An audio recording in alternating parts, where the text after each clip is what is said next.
Hi everybody and welcome to this MindMeister tutorial from Biggerplate.com. In this tutorial I'm going to show you how to use the attachments feature in the MindMeister program to bring other information into your mind maps quickly and easily.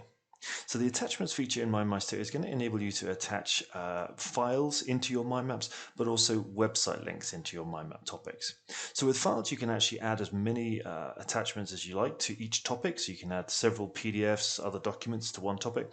With website links, you can add just one website link to every topic. But it's a really great way to use this feature to pull other information right into your mind map so you don't have to go hunting around in your folder structure. So to add attachments to any topic in the mind map, we've got two ways to approach it as usual with the MindMeister program. We can either use the right menu over here, pop this open, and you'll see there's an attachments option just here. If we click that, you'll see I've got options to paste a link or upload a file. So for the sake of this example, let's just use the upload option, and I've got a PDF here for an upcoming flight, so let's attach that into my mind map, and you'll see MindMeister here is just loading that document into that particular topic, and the little paperclip icon appears here to tell you, just like an email, that you've got an attachment on that topic.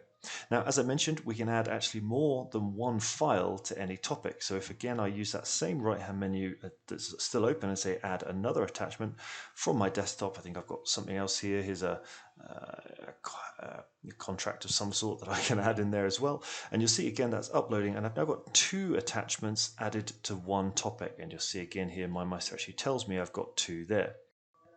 The other way we can add an attachment to any topic is by right-clicking on the topic, and again you'll see we've got our options here, but the one we want is this attachment. And this time I'm going to just use the website link. So I've got biggerplate.com open here, so I'm just going to copy that URL. That could be the whole website, or it could be that you go to a very specific page, and then you can just paste that link into your topic, and again you'll see MindMeister has now saved that. Now just remember what I said, that you can only actually add one website link per topic. So if I say to add another attachment, and maybe this time I'm going to select a MindMeister link, let's just take mindmeister.com as an example there. If I paste that link in, what you'll see is that actually is going to replace the Biggerplate link that I put in there previously.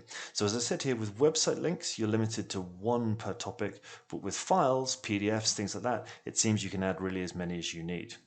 So that's when you've added attachments into your mind map. To view them, it's very simple, as you probably expect. You can click on the attachment icon and then select the particular attachment that you want to look at. And you see if you click that, it's going to pop open a preview of that item.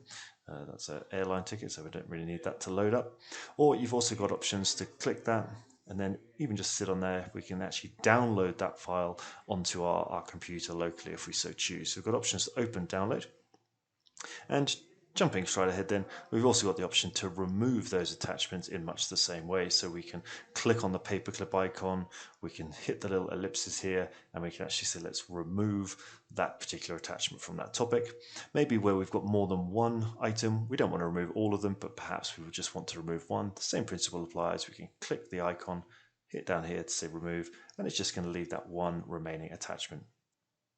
So that's it, a quick look at the attachments feature in MindMeister, which is a great way to pull external information into your mind maps and have all the essential things you need right at your fingertips, whether that's a PDF, a Word document, or a website link.